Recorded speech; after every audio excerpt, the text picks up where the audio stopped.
Now, we've got the idea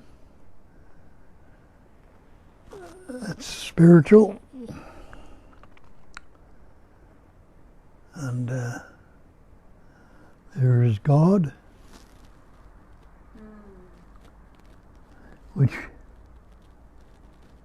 we need to realize or become enlightened. Now, there are people all over the world, down through the ages, have had that concept or belief or idea. Different traditions and different religions.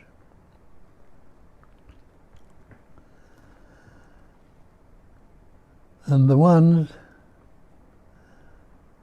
that understand and recognize that that is all there is, and that's what's been grasped from all the traditions when they've pointed it out. Now, the millions of people who've come and gone,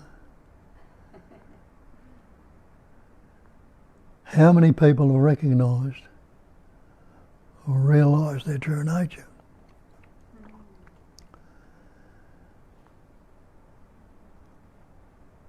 Some of them don't understand and don't care and go along their merry way.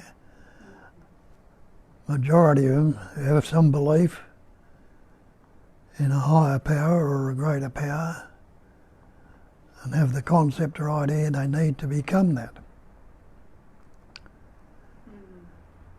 And they practice all sorts of things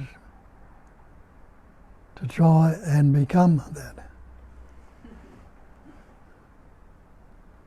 But out of the millions, there's only a few and recognise that they are that. And they're the ones that will tell you, and you'll, in all the great traditions, there will always be somebody that you don't. The search is the problem. What you are seeking, you already are. And it's because we've believed it so hard. We do all these practices and disciplines and religions and do all sorts of things to ourselves, not recognising our true nature, which is simply pointed out, the simplicity of it is pointed out in all the great traditions, all those that have really understood that you are that already.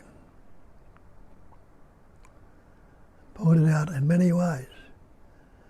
It's the one essence that's patterning, shaping, forming, experiencing and expressing as everything,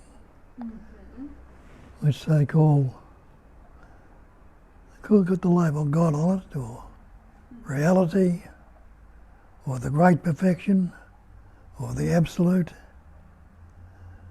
or pure awareness, non-conceptual, ever-fresh presence awareness. Simply this, and nothing else. Like that tale that Muktananda used to tell about the seeker that that's heard about this guru, and he goes to see him. He's been seeing lots of gurus over the period of time. And the search has gone on, taking from one to another. And he goes to this guru and he says, you're asking, what are you here for? And he says, I want to know God. I want to find God. And the guru says, right, where have you been? Well, I've been to this guru down the road, and others are gurus. And he said, the guru says, what did they tell you? And he said, "Thou art that, I am that."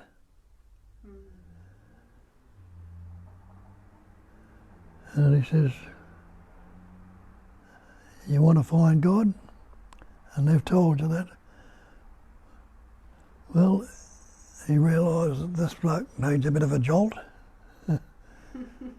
So he says, "You'll have to serve me for 12 years. Serve me faithfully and truly for 12 years, and then I'll let you know. Give it to you." And he says, "Anything, I'll do anything to find God." So he called the ashram manager over and he says, "What job have we got left?" Well, he says, "There's no ashram." "Well, the only thing we got left is picking up the cow shit." And the guru said to him, "Well, that's your job." And he says, "Okay, I'll do it then." So he picked up cow shit for 12 years, served him faithfully. And at the end of 12 years he came to him and he said, "Well," he says, "I've served you faithfully for 12 years, and done all you've asked me to do. Now tell me the truth." And the priest pointed the finger to him and he says, "Thou art that." And now he heard it. Yeah. And everybody laughed at that joke, said it's a great joke, not realising all those people in the ashram, including myself, that's what we were doing. We're picking up all these tasks and all the rest of chanting, meditating, reading scriptures, and doing all sorts of things to try and not realising that I was already that. Yeah. And the seeking, the search, was what was keeping me from seeing it.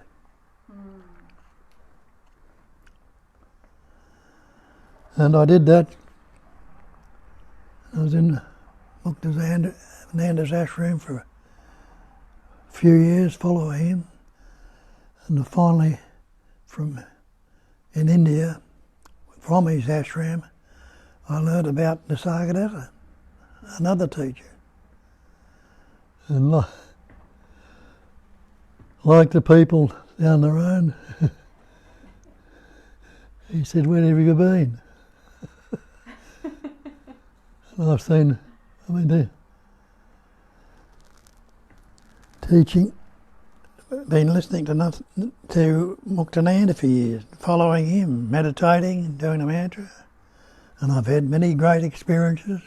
I believed I've been getting closer to it. And Nisargadatta says, "Well, what have you found?" Well, I said, "I've learnt many things, but I still haven't understood the truth." Well, he says, "Are you the body? And are you the mind?"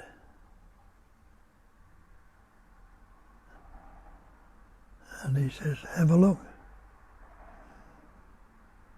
And I had a look, and I saw this time that I wasn't the body, it wasn't the mind. And I'd heard that many times and looked into it many times, but never ever saw it.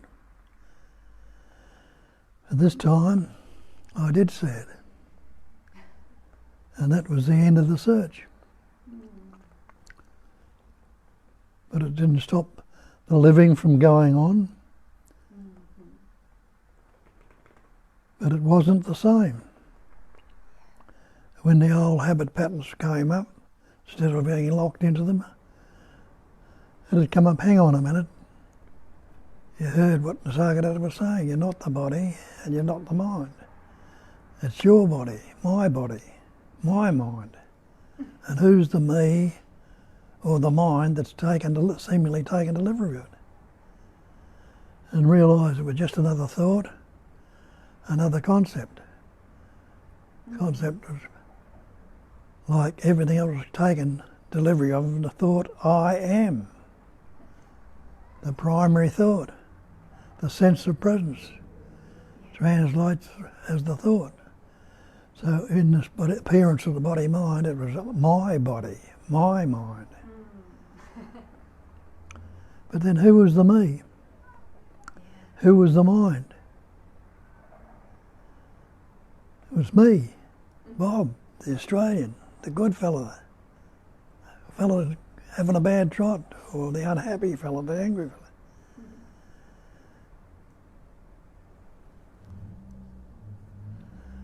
My body, my mind.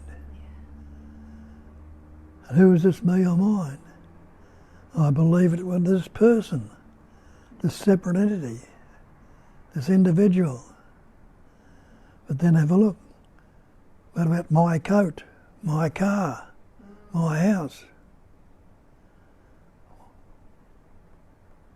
I wasn't the coat, I wasn't the car, I wasn't the house. It was me, mine. Well, what's this body? Maybe I'm not the body either. But it's my body. If I'm not the house, the car or the coat, the body's just another name. Mind. Show me my mind. What is your mind? What is this me that I believe myself to be?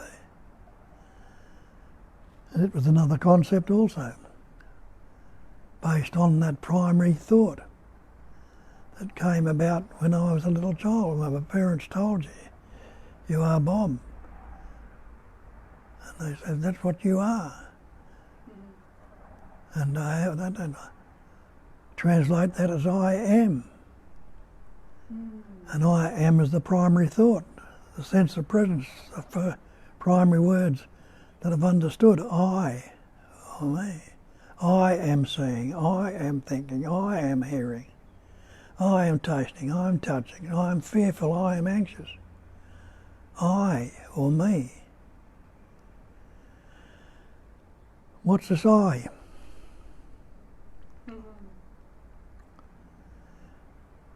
Isn't it just another word or another concept? Yeah. Am I the word?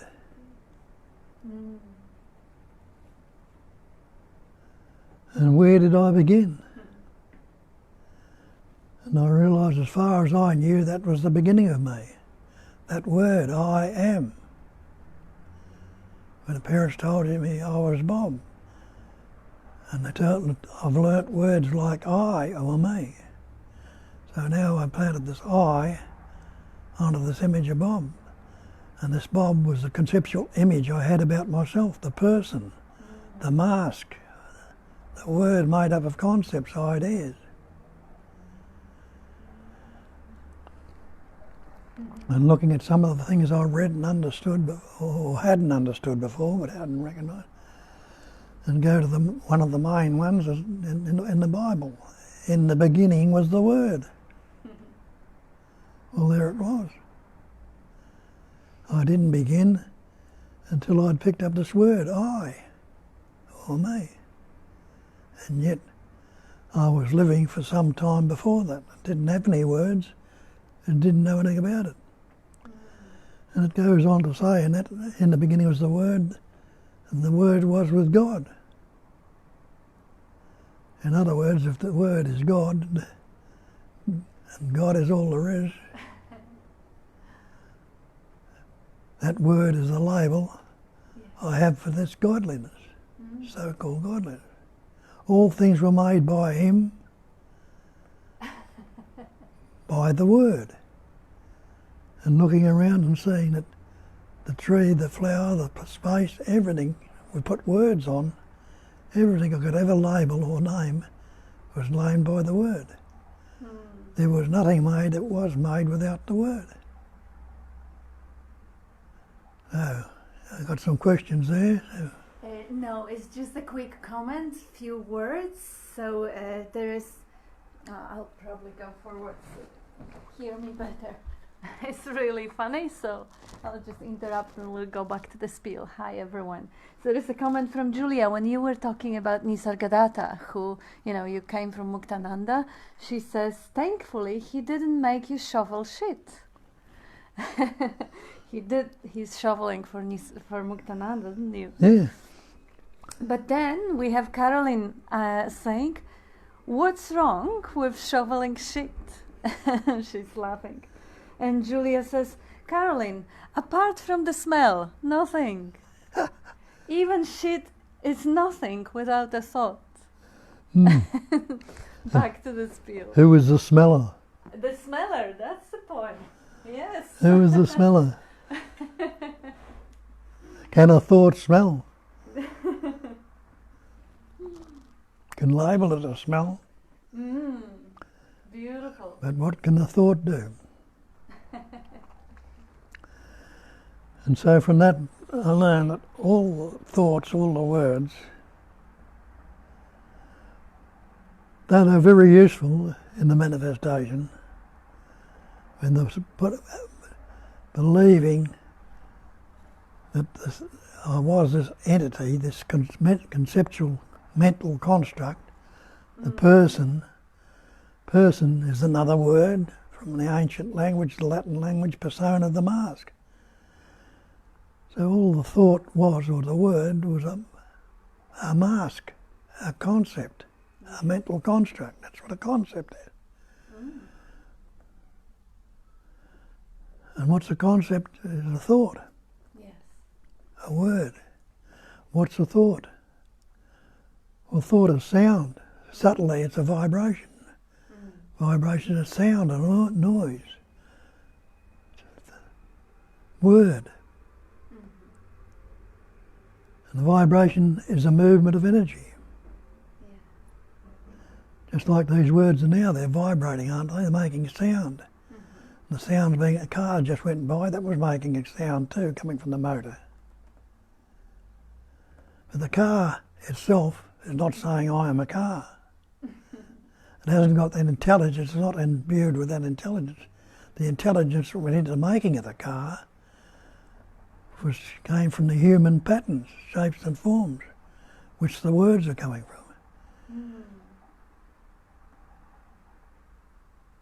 Because it's all expressions of that innate intelligence. And the fact of being is a knowing of that being. Knowing is a vibration, so it's intelligence that's knowing the being. Now, to say, I am, that's being, isn't it? I am. So the being has been given a label now. Instead of saying it's pure being, been given a label. And realise we put labels or words on everything and get lost in the word. Now without the word, when they say start from the fact that you are already that, and the search itself becomes the problem. And that's what I've been doing even before I knew what I was looking for. We're searching to become this, become that, because there was a sense of dissatisfaction here. We've got to go a little bit further, got to find something. And the underlying knowing was there's a little bit more to it than this. But the sad thing was we learnt words and putting words on everything, and this thing we call mind, we were trying to work it out with the word, with the mind, trying to become instead of recognise the beingness. And the only way we knew how to seemingly become was to put more labels, more words, discriminated, and it was very successful in a lot of things in the thinking, with the invention and the working out of so many things, using this conceptual image we call the mind, which is very useful. But the answer to life itself could not be found in the mind. Why not? Well, as I just said, mind itself, or life itself, is already that. Nobody can find life when you are the life? Is it necessary to find it? Or it mightn't be, but it is necessary to recognise I am that life. I already am. That I am that translates, is a thought translating that sense of presence. It is the sense of presence itself. Presence is right here, right now. Not the past, or not the future, but pre-sense, before any thoughts, concepts or ideas, all labelled with sensations are just thoughts being labelled, is the reality, the beingness, the awareness, the knowingness, the existence, as they tell another name, existence. Aren't you existing right now? Isn't there existence where you are? Looking out there, isn't there existence all around you? Or appearing so? Everything is appearing to be.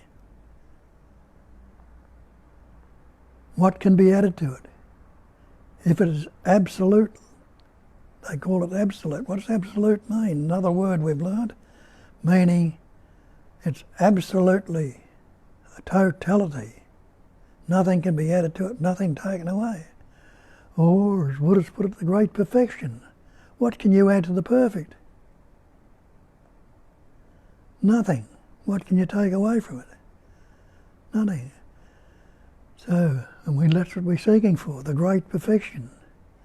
And they tell us that the great perfection is non-conceptual awareness. The ones that you already pointed out, it's already that. And the great mantra is, I am that. What is that? Well, when you look at it, you realise that every so-called thing you see out there is that, appearing as other than what it is, the pure essence, the one essence, intelligence, energy, patterning, shaping and forming, appearing as everything. We're taking the appearance, the vibration, and separating it. That's the chair, that's the table, that's you, that's me, that's the sky. Everything is already that.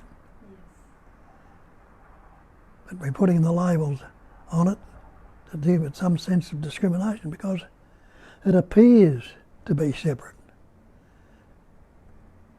It appears to be different. Have a look out there and seeing what's outside or what's inside the room. All the different things appearing to be there. Separate any of it if you can. It's not how it appears to be. Because is any of it appearing outside of the cognising, what they call the cognising emptiness, the knowing emptiness, the silence, the stillness, the space, the screen, all different labels we put on it, space, emptiness, silence, stillness, screen. They're all labels which try to discriminate it again. But the no thing, they call it a cognising emptiness, the emptiness. Emptiness means there are no pattern, shapes and forms that are real within it. It's appearing in that silence, that stillness, that so-called emptiness which we put labels on, which is no thing. Now, when you look at all the manifestation, you'll see it's all things. You are a thing. I am a thing. The chair you're sitting on is a thing, and the room you're in is a thing. Everything is a thing. Yet the ancients will point it out when they the ones that have recognised and known it tell you it's no thing. No substance, no separation. It's emptiness. It's that emptiness, that no thing appearing as something. Appearing.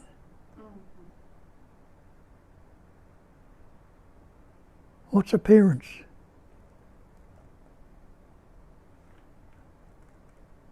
Mirage. Yeah, appearance is a seemingly so. They call it the noumenon, the unmanifest, appearing as the manifest, or a phenomenal manifestation. definition of phenomena, another word we've learned as a definition, means that which appears to be a phenomenal appearance. And we say, have you just seen it? You and I are appearances only, seemingly so. Seemingly real, seemingly substantial. You can grasp that body, it seems solid and substantial, you can pinch it, you can punch it, and it'll feel sensations and all the rest of it. All appears to be seemingly real, but what's it appearing in? And the pattern, shape and form it's appearing in, and saying it's seemingly real, that's appearance only also. Can something come from no thing? Can't come from no thing. So when they tell us it's all no thing appearing as something, what are you going to do? Take the appearance to be real, though it might be seemingly real. You can take it to be real. It's not going to hurt you. You've been taking it for real for a long time.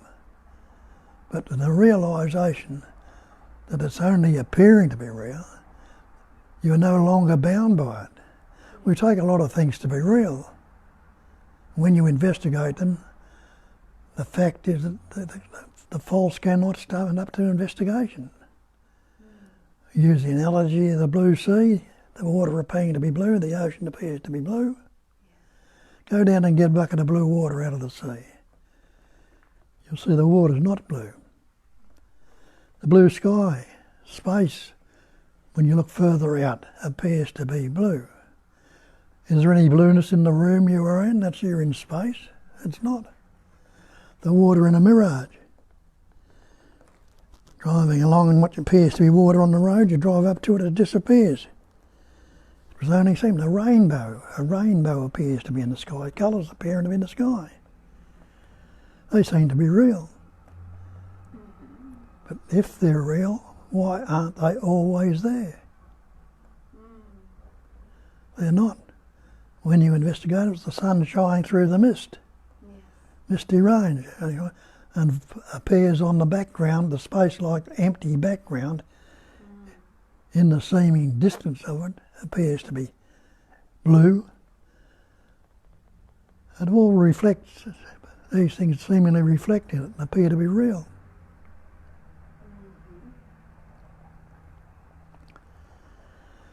So while the appearance is locked in the appearance, living in the appearance, as appearance, not known, going to be problems. But in the knowing of the truth, and they tell you, it's another word we've learnt, truth. And they say the truth, the false, cannot stand up to investigation. And so know the truth, and the truth will set you free. What are you free from? You're free from the belief that you are this separate entity, this person. Where's the clock, sweet? You are this individual, this manifestation.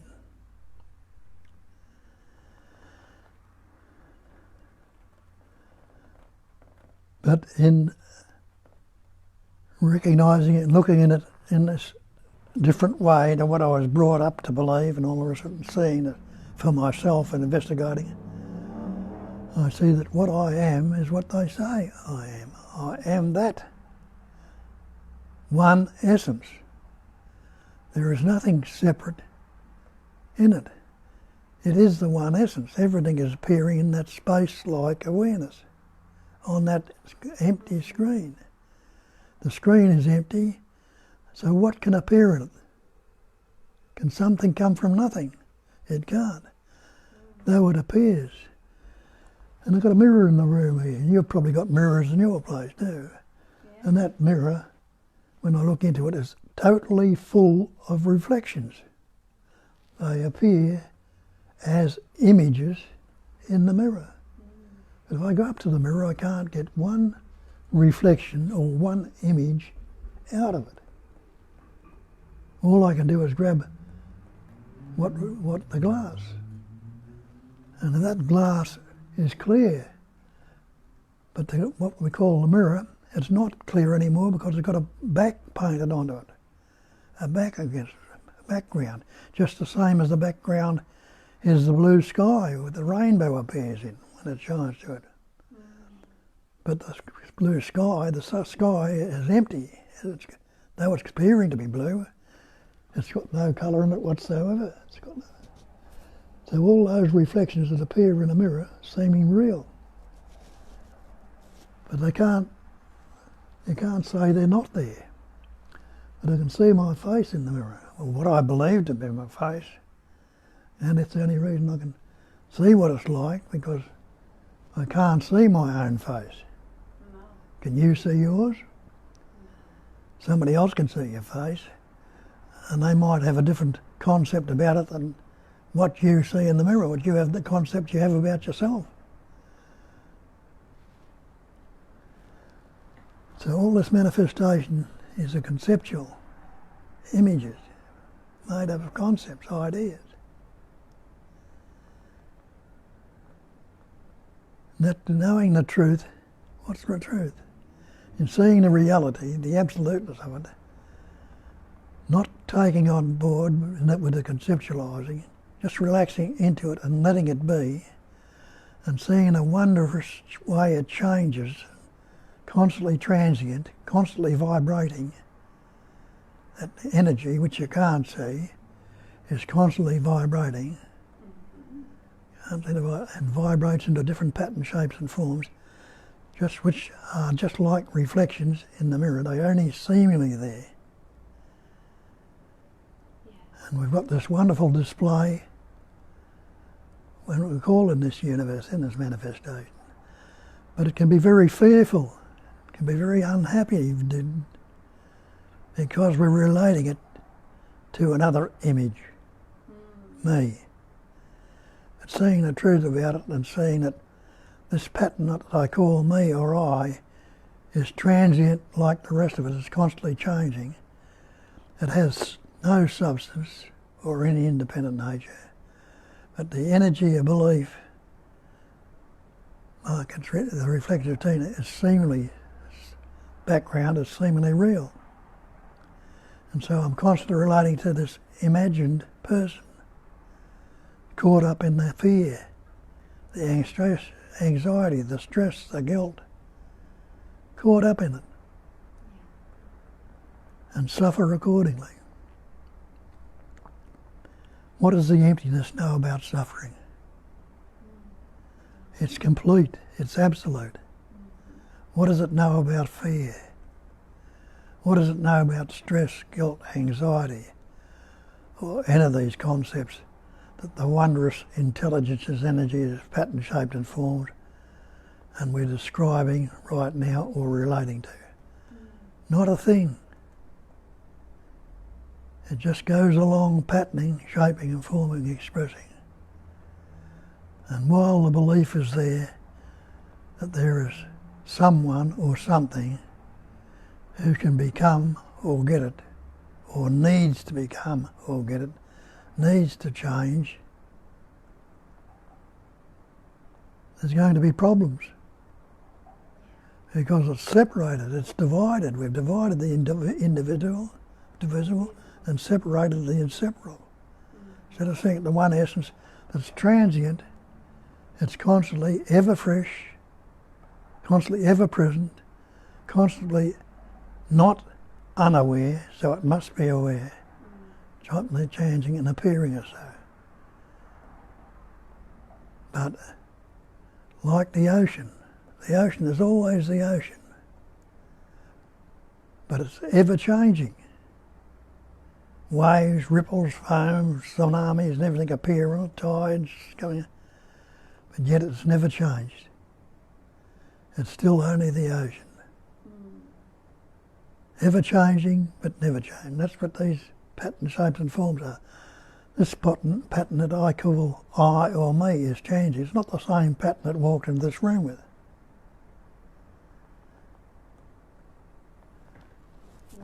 And it'll constantly be changing till the time, a seeming time, which it's appearing in, which is no time. That's another concept we have, the concept of time, past and future. If I ask the simple question, is there a past if I don't think about it? Without a thought, what can I say? Here now, as soon as I say without a thought, the thought just drops away. It didn't do that initially. It seemed to had to be recognised a few times. And when that thought drops away, there's nothing that can be said about it. But another thought will appear. And that'll recognise or see the change that's happening. Some of it will appear to be still and never the same, but yet it's constantly changing. So that's what the recognition is, or understanding that there's no search. There is no seeker. There is no person. There is no individual. There is a seeming or appearing or a phenomenal manifestation which is ever changing, ever changing, ever appearing. And all the concepts and words and images can come up in it. Fear, anxiety, stress, guilt, love, hate. That's the way it vibrates of patterns. And could it do that without the word? It does it in nature. The nature hasn't got any words. It's doing it. But how can the nature discriminate itself without the word? It can't. If it's got nothing to relate to. Yeah. We form this conceptual image which to relate to. And relationship is relativity. Relationship is duality. How can the non-dual, the one without a second, be duality? It can't be, but it appears to be so, with the way the vibration goes on in thinking. So see through the vibration, recognise the absolute as absolute. Recognise what you are in it. And don't see what happens then. Investigate for yourself. Take a chance and have a look. You're fearful to have a look in a lot of cases. We've got to believe in this higher power, this God that's going to beat the hell out of us if we don't recognise him, acknowledge him. When it says acknowledge him in all thy ways, he will direct their paths. It's not saying acknowledge some stone idol or form or shape out there or word. Acknowledge your true nature, the life that you are. And that'll direct your path. It'll bring up the thoughts, the feelings, the emotion, the activity, the functioning that needs to happen to make that realisation or recognition a continuity. It's constantly real, and it'll be a wondrous, amazing pattern. That's all I'm going to burble on about today. No, you're going to say some more. I have some prompts for you.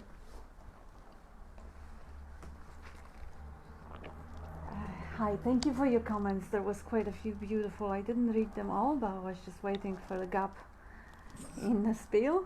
So we were here.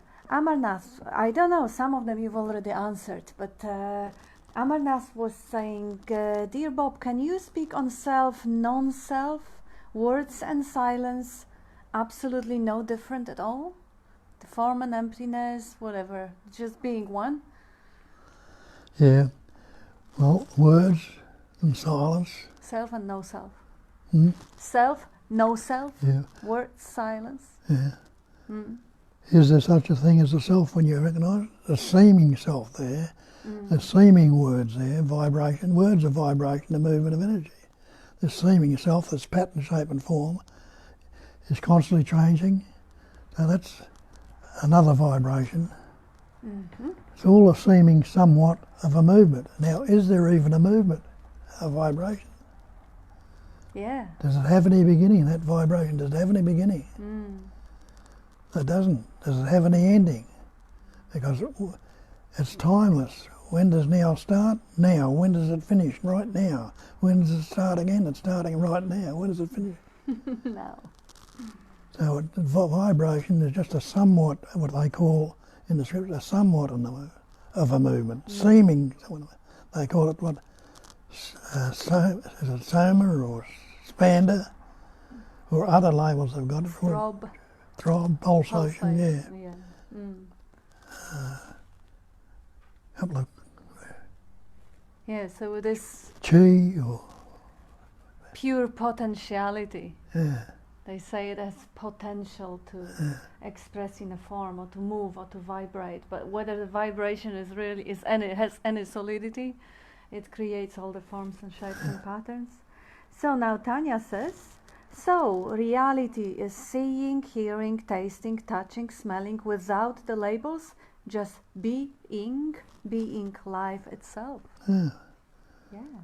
Tanya, test it out and see for yourself. Yeah, she does. And you have tested it out, you got a good grasp of it, so is Amarnath.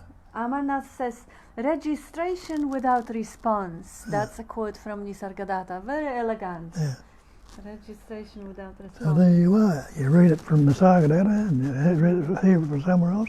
Take it on board yourself. So, and so it's not Nisargadatta saying it. It's yours. It's you. It's yours then. Yes. It's not me saying it either. Mm-hmm. And Amarnath also says, be without hypnotizing to be. That's from Krishnamurti Jiddu. Yeah. And Amarnath also asking, Bob, can you speak on mountains, oceans, cars, roads, space are all phenomenal and yet awareness only? Yeah. It's all appearing to be. What's it appearing on? To see that it's awareness only, what's it appearing on? Anything you can postulate or think of, can it be outside of space? Space is emptiness. So, can something come from emptiness? Nope. It's seemingly so. It is But it just can't. an appearance. So it's all appearing in that emptiness. So everything that appears is empty in nature. Like, again, going back to the mirror. If the mirror didn't have that backing on it, just be two glass, put a backing on it, you've got a reflecting surface. Yes. So that basic space, that emptiness, going so far back, you look outside in space right now, it'll seem that the blue sky will seem to be the basic screen which is appearing in, isn't it? Yes. If there's no clouds in it appearing. Oh, I look up now, and there's clouds, all I see is the cloud on it, Yeah. seeming a back to the sky. But it's not. And now we have a question from Jasmine from website. When you have investigated, you see that pattern and form that you take to be you is not your actuality. You are not that body-mind. That's the personal entity. It isn't awareness. Awareness is impersonal, the one impersonal self. We label ourselves to be personal self, and that self has to become liberated or realized. But it is the wrong self that you are trying to fix. Dear Bob, can you clarify a bit further? I am confused as to why awareness appears as the personal self. It believes as the personal self because it's been taken to believe that there is such a thing as a person there, with the labelling, with the words that have been picked up. The night intelligence, the vibration, vibrates into sound vibration, which we, through the capacity of this human pattern, shape and form, which is all vibration, the capacity of reasoning developed in it. Now, in other words, in it, like you pluck a guitar string or press one of the ivories on a piano, it'll make a sound. We'll call that sound a musical note. Yes. And we can make songs and tunes and wonderful things out of it. And so the amazing intelligence, fusing it all, can vibrate and put meaning, seeming meaning into those patterns. But it's still never lost its true nature. There's no self at all. Not a personal self, or not a, there is, or it's the one self, not even one. It appears to be the one self. That pattern we divided up into personal selves, seeming myself, and the idea of me and I. The words we've learned, which are vibrations, as the plucking of the guitar string makes a musical note or a sound, which we've put into a label, this is whatever the musical notes are. Mm-hmm. So we put these words that come up on them, I and me. Mm-hmm. You can't do much with I or me. So we've got to put more words or labels. And as it says, in the beginning was the Word. All things were made by the Word. That one essence vibrates into different patterns, different shapes. And all these different vibrations are called words or sound. And other things, activities, movement. It's all the same essence, patterning, shaping, forming, appearing as everything. And you are that. And there wouldn't be the problems that we have if we didn't divide it. And that's what we're doing. We're dividing it and separating it out. The great perfection is non-conceptual. Awareness without any of the concepts or words. That's the absolute or the great perfection. Just as it is. See, there's a cat just jumped on the floor here and walking around. If I didn't put the label on it, what's wrong? I see the pattern, shape and form working. It's digging a hole in the carpet. But you love him. Yeah. Well, whether I love him or don't, who would that apply to? But that's what happens. It's divided into things. There's a so-called enjoyment of it, or there's a dislike of it, or whichever way it goes. But who's taking it all on board? Yeah. A believed in entity that seems to have some substance to it, some independent nature. Have a look at the word me, or whatever your name is, Bob or Bill. Have a look. Am I that Bob, Bill? Or am I that life that's expressing through this pattern? Through this pattern, yes. But the question was really, why would awareness appear as the personal self? So you are the life. Why would you take on the costume of a body-mind? Well, that's how, when the learning words, that's how it's believed in. Yes. Yes, so that's... the word cat sitting there, that's not saying I'm a cat, I'm a cat.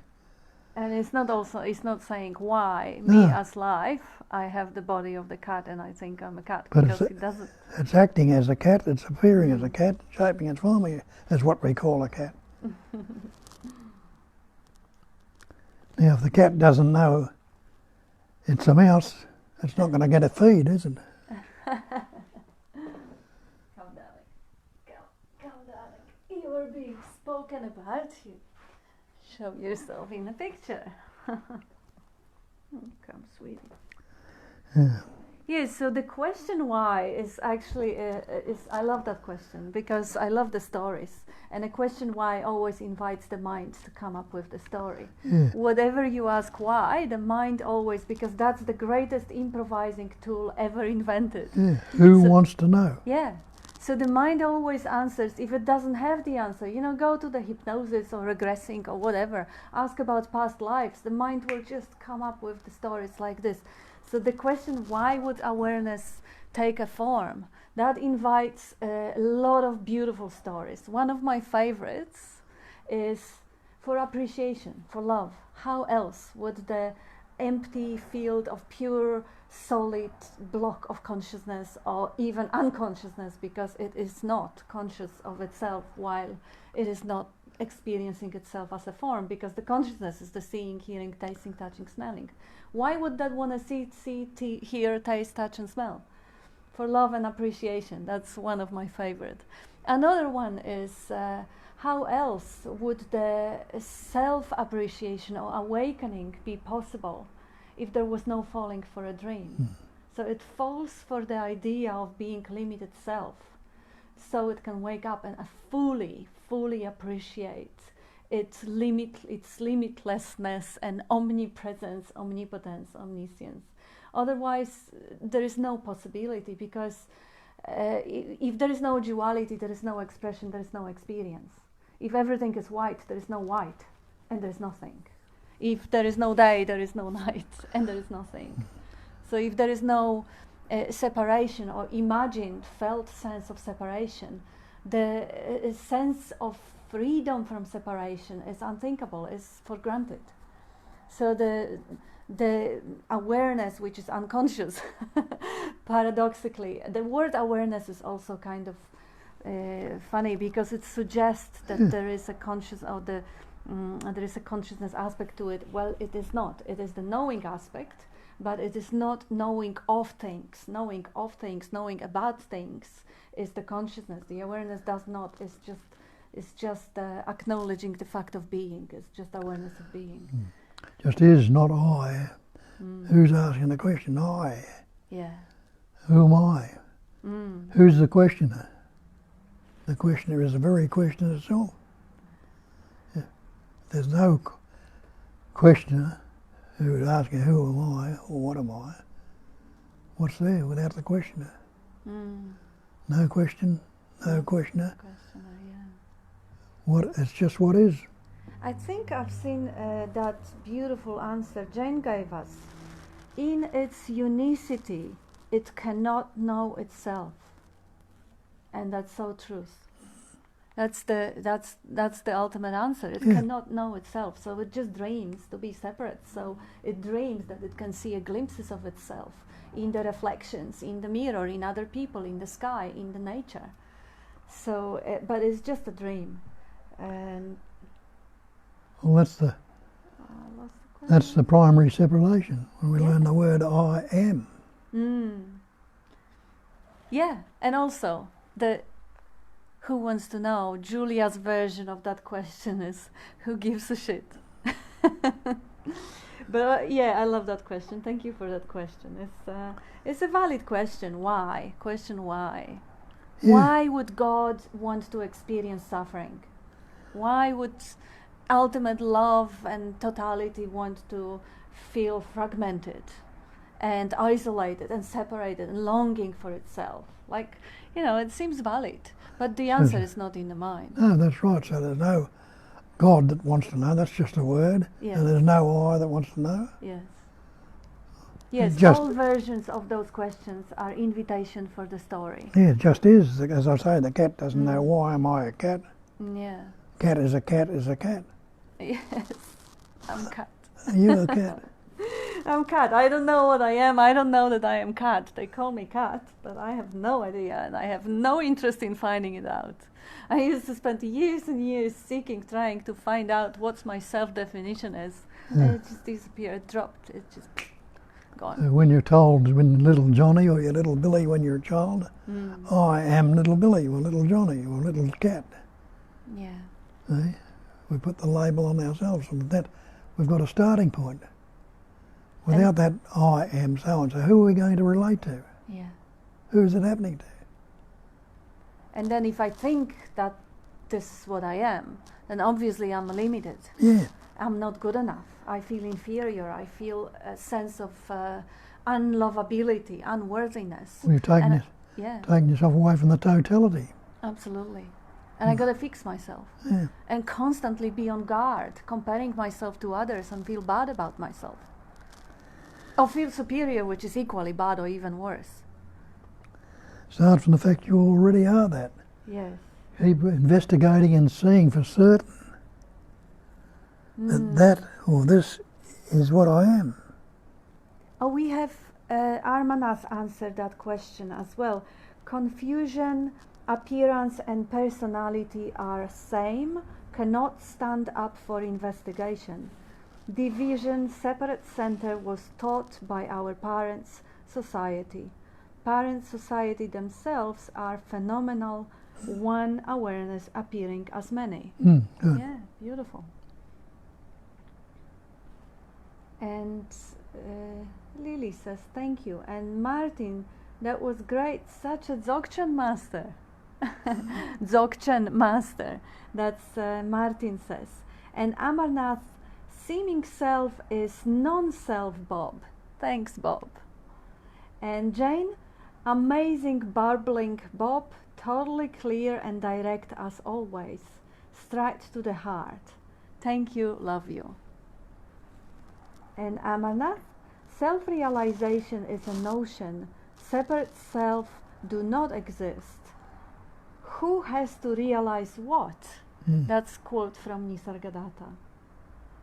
Yeah, self-realization. What self is to realize? There is really, that's a good one, because that's why I really like, and I completely bought onto this reiteration or reverbalization into recognition, because it is being recognized what has always been known, but now is being seen in a clarity without the confusion of the self-definition and identification.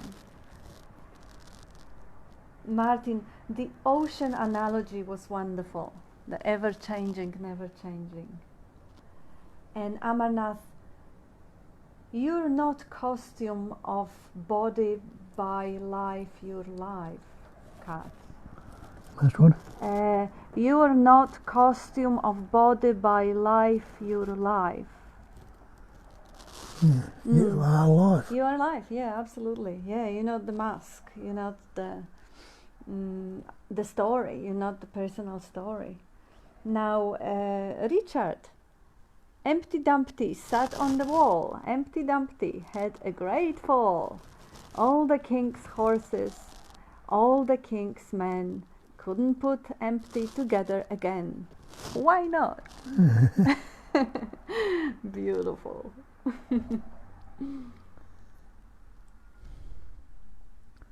And Tanya, without labels, this pattern form can't even be called a body, let alone a me. There is a body here though, but who, what is seeing the body? The body is not seeing the body. That which is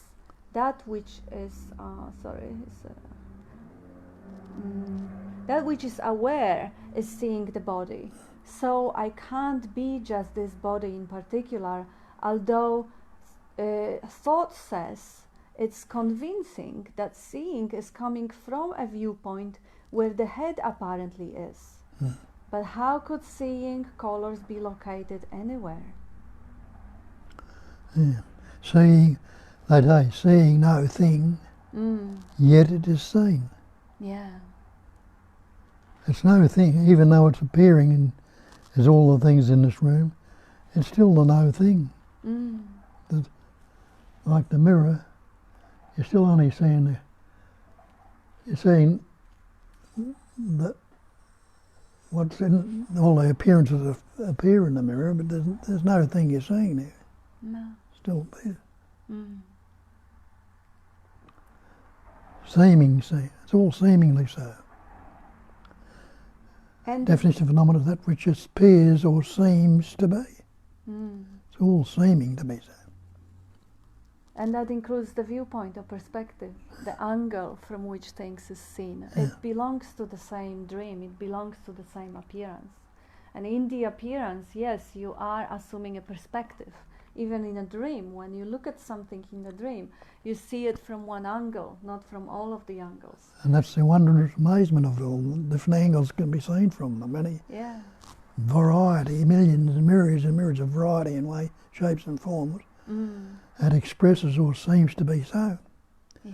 Even the weather and everything in it, the movement, what appears in the space like awareness, it all seemingly so.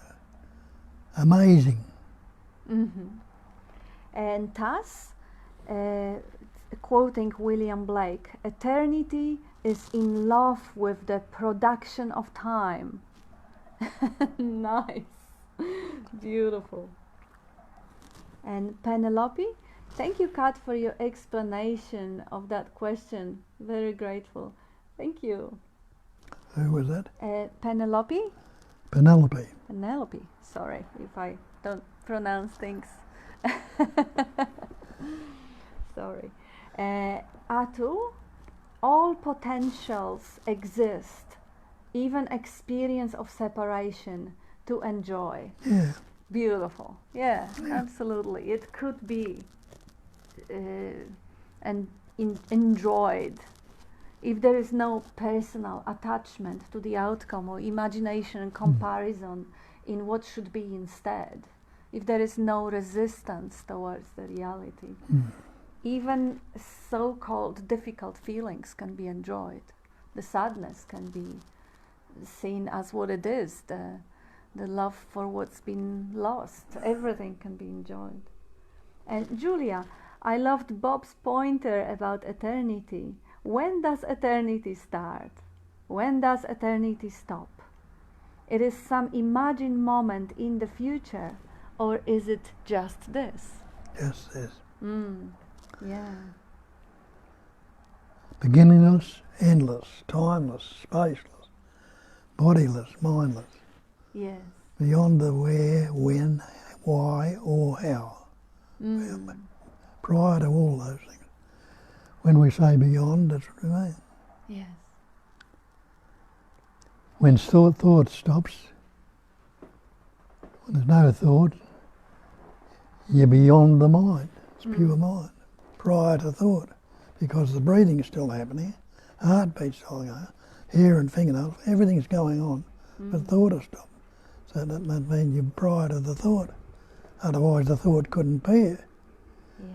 Yes. The first 2 years of your life you had no words.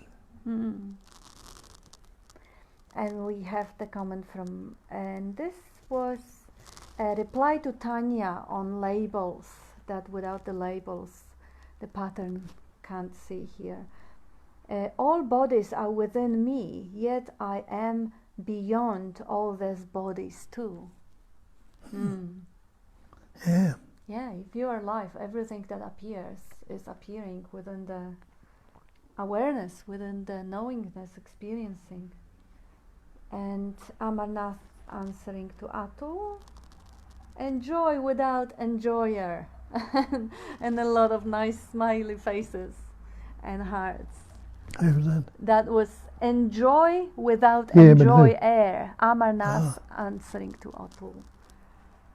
And Tanya says, thank you, Bob and Kat. Indeed, it is amazing how this only appears to be so. It is amazing. It is mind-blowing.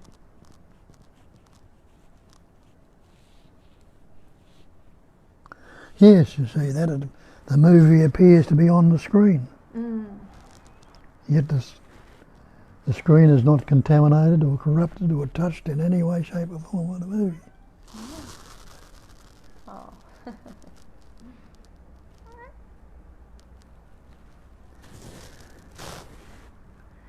That is it for now with the comments. Kat wants to participate in the meeting. Come, Pastor. That's all the questions. That's all the questions for now, yes. Very good. Yes, thank you. Thank you for participating, for being with us, for directing the expression.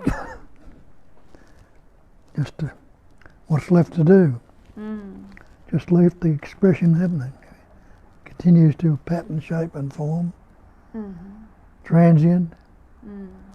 Ever fresh, ever new. When there's no pattern to express through, no body, where does it go?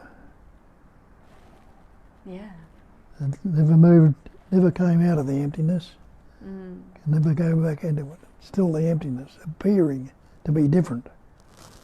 And Amarnath says, silence, enjoying both silence and words. And Atul says, now is the only reality. Absolutely. There is nothing else than now. Everything apart from now is completely imagined, but even imagined just now. And now has no beginning and no end. Now is eternal. And Amarnath says, similarly, words enjoying silence too.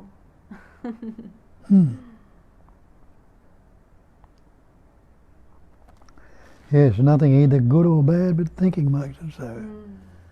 So whether it's good or bad, if we're not putting the description or the label on it, it's still the same. Yeah.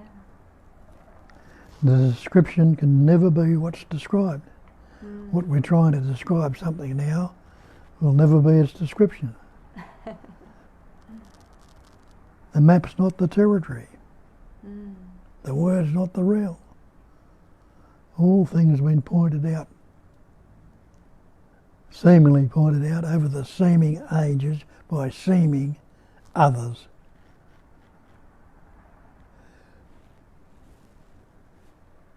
But what's there? The basic screen, the space is still there, uncontaminated, uncorrupted. The silence is there, ready for sounds to appear and disappear. The emptiness is there, waiting for things to appear and disappear. All perfect. And we have another comment from Otto. Life is meaningless meaning. Meaningless meaning. It has no inbuilt meaning. All are neutral. Yeah, there is a lesson from Course in Miracles saying that everything has only the meaning you give it. Nothing has any meaning apart from what's the meaning really? That's the story. Yeah. So everything has only the story, the interpretation, or the discrimination. Yeah, so it's just like Bob often quoting Shakespeare, nothing's good or bad, but thinking makes it so. That's really the same thing said in a different words. Nothing has meaning. We could even see how stuff that we evaluate in our life as bad, from the perspective of years, proved to be wonderful. It all begins with the word. Yeah, the greatest tragedies turn to be the most powerful blessings. Not all of them, but with time you may actually start seeing. But that's again just the playing with meaning, giving meaning. As you say, everything is absolutely neutral. It's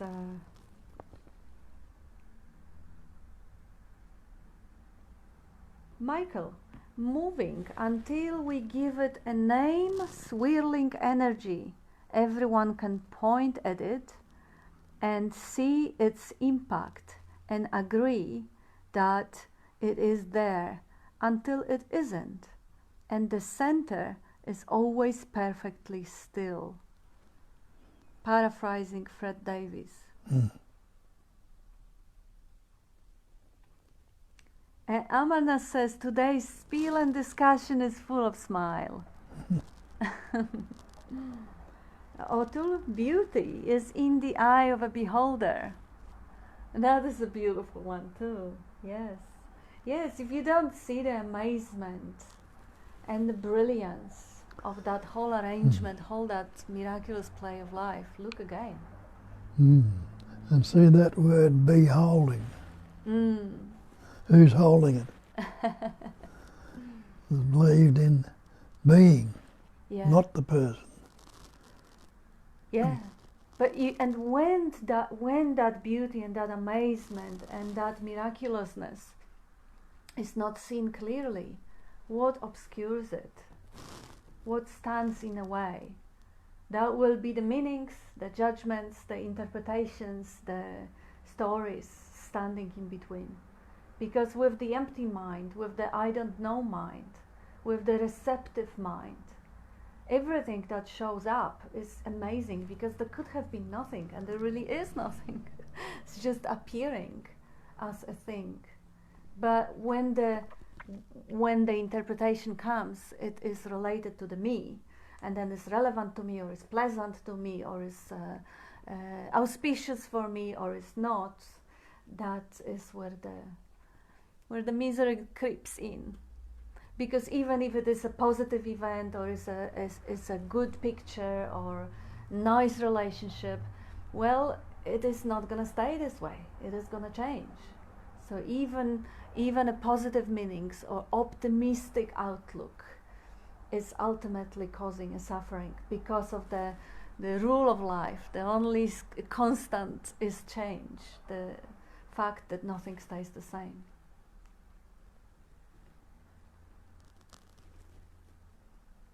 And there is no snake, but it's only the illusion in the mind of the witness. And Rosa, it is the instrument of the body impacted by its association to a particular context. That's the one. Is the instrument of the body impacted by its association to a particular context, even if the awareness is aware of the context? Environment like children on abusive homes. It's all imagine. Yeah, the body would be, if you believe that, let's say you are addicted to drugs that are debilitating you and killing your liver, then taking those drugs will kill your liver. And so the body may be affected because it is all collective belief, and it has the rules, like there are rules of gravity for the body, but is the life affected? That's the question. Yeah. The pattern it's expressing through can break down. Yeah, and it is affected by absolutely everything, including the weather, the diet, the political climate, all of it. But life itself, you can't. No. Have a look around you, see life in the myriad of different patterns expressing in the immediacy of this moment. Yeah. But the body-mind, because the body-mind, that kind of the body with its software that runs it, that's actually one organism. So yeah, absolutely, the children in the abusive homes, they have a different start. I mean, to start with, they will have the frontal cortex of the brain often undeveloped. Nothing they can do about it. That's the costume that life is wearing. Does it mean that they will have less of the experiencing of the beauty and the joy and love and sadness and suffering and pain and fear? Not necessarily, because the comparison, more or less, there are people who kill themselves because they can't buy iPhone 7 or 10 or whatever. The suffering is so unbearable, and there are people who endure incredible losses in life and go through incredible diseases. So what is it? Are they suffering less than the people who commit suicide? There's no comparison. No, it's even unfair, because every machine is tuned and set up to function within the preset limitations that were conditioned by the environment. So yeah, it's very subjective in a way, even though it is just a pure subjectivity, but in the particular body they are sets of rules, they are capacities, they are talents, they are vices, they are addictions. Yes, and as soon as we start to dissect it and go into all these different stories, keeps going on and on. Yeah, the good thing to say is just, yes, absolutely, every form is affected by every other form, because they're all one. And there is no justice or fairness. If there was a justice of fairness, everyone would look the same, live the same, and have the same amount of money, the same amount of, that would not make any sense at all. And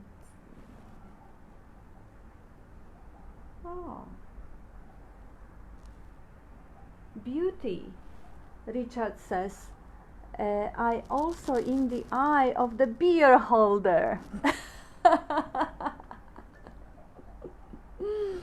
Yes. Don't belch. You are brilliant. It's just so brilliant. Amarnath, mind instrument itself is an illusion. So, also its measurements. Yeah. Absolutely, well said. And beauty is also in a beer holder. Is Armanath is beauty without ugliness, and lots of laughing. And Otul, live as though you didn't exist or you don't exist. That's a good one. Yeah. See how you are being lived. Martin, would you say that whatever is assumed to be inherent so is laced with suffering? Would you say that whatever is assumed to be inherent so is laced with suffering? Well, when there's a belief that somebody can suffer, Yeah. of course it will be. Yeah, that's an interesting statement. I wish you could expand on it a little bit, because what is inherent, the inherent capacity to breathe doesn't really have to be laced with suffering, or inherent, like the insights or the capacity to love, but they would be inherent, like genetical defects or something. And the pairs of opposites come into play. And they would also be laced with suffering when the thinking makes it so. Because when you look at the animals, they may have different defects and no suffering associated. But yeah, I guess interesting. Amarnath, life and existence are same. Similarly, absence, emptiness are also myself. Yeah, there's nothing that is not. Nothing either good or bad. So it doesn't, if you're dividing the opposites, it's the same trouble. If they're not dividing, it just is. That's right. And everything's free to move, which it does. It's constantly transient. Amarnath replying to Rosa is the instrument of the body impacted by, and Amarnath saying nothing can be associated with self. Awareness is already full and infinite.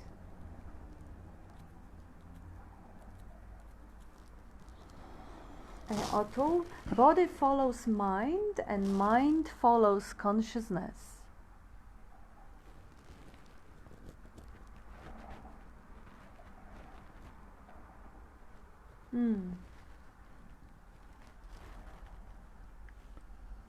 I guess you can look at this way.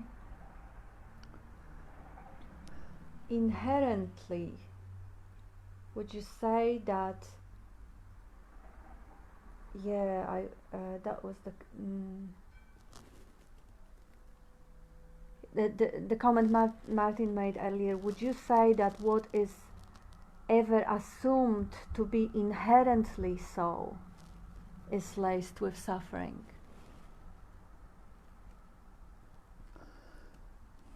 Yeah, again, this is really the definition of inherently, because there is an inherent wisdom of I am. And it's both assumed. Anything was assumed to start with. He's assuming there's suffering, he's assuming there's somebody to be suffering. Who's assuming what? Yes.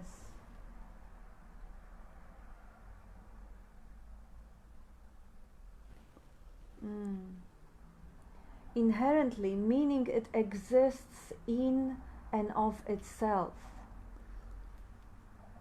So even that, the one thing, only one, exists in and of itself.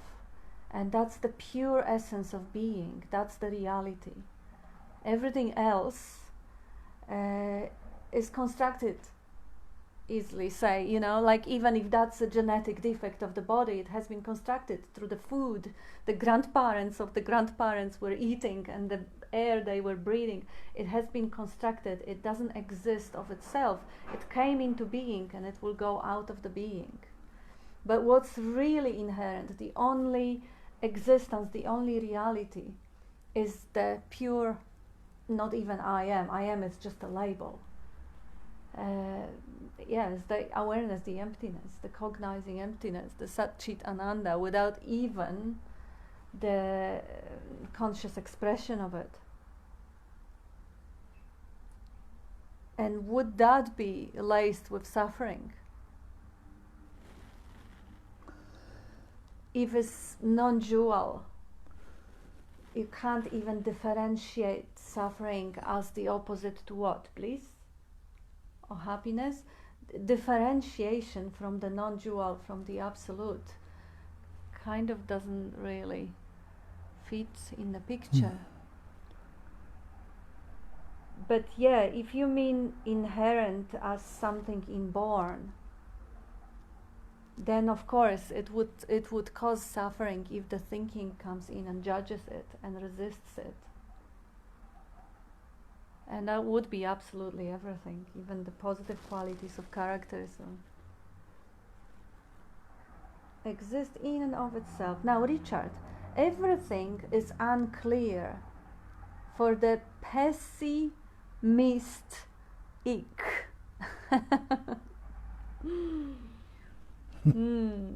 Pessimist. Missed it. Missed it. Yeah, unclear. Obviously, it's misty. Pessy and misty. That's brilliant too. It really is. It's a good kind of a daily reminder, even for non-spiritual sort of a. Because I don't know how spiritual non-duality is. Not really. I don't know. Would you say that whatever is assumed, that is Amarnath replying to O'Toole, suffering happens for non-investigation or conditioning. Genetics is for the body and entity. We are beyond it too. Yeah, the condition for suffering is the resistance, really. Because there is no such condition for pain. If there is a chronic illness or if there is a disability that goes with these nervous impulses or any sort of pain, even in the animals, yes, the pain is inevitable. But suffering is the non-acceptance of pain, is the resistance to pain, is the idea that things should be different, is not wanting what is, and trading the reality which is already present for some imaginary alternative which is impossible. That's suffering. I don't want this, I want something that is not. That's crazy. Who suffers? Yeah, obviously it needs someone who has that preference and that behavior. And that someone is totally imagined, is totally believed into reality. Now, Julia, Martin, I am inherently I. No suffering unless words are added after the word I am.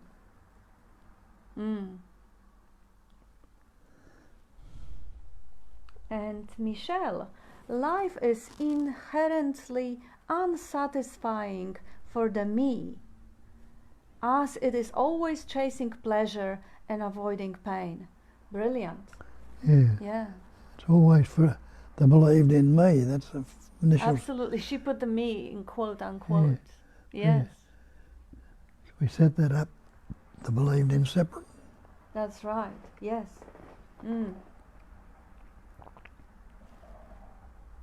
And O'Toole, however the mind may be, the space of self remains ever the same. That's the quote from Muji.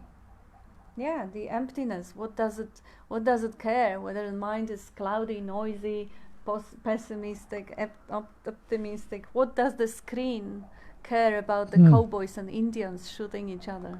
Yep. What suffers who? Caroline asks. Good point.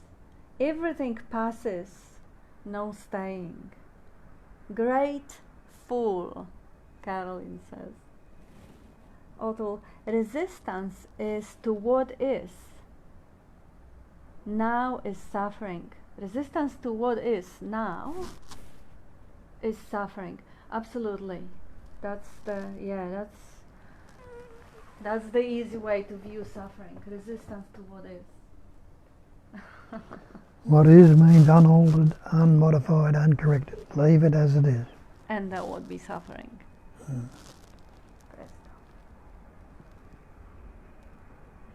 And now, another quote from Muji from Otto. Whatever other people have and you don't have, you don't need. That's from Muji. Obviously. Need is something, you know, definite. Like, you have everything you need. Otherwise, there's no you. There isn't. And that's it for now. As I say, you can get millions of quotes from millions of different people. Make them your own. Yes. Yes, Well, that's right. Yeah, digest it. Whatever you don't have, you don't need. Just see it in your life, how that is really true. It really is. Okay. Mm, That it? I think so. And thank you for being with us. And yes, that's it. Thank you, everybody. Beautiful. Keep it up.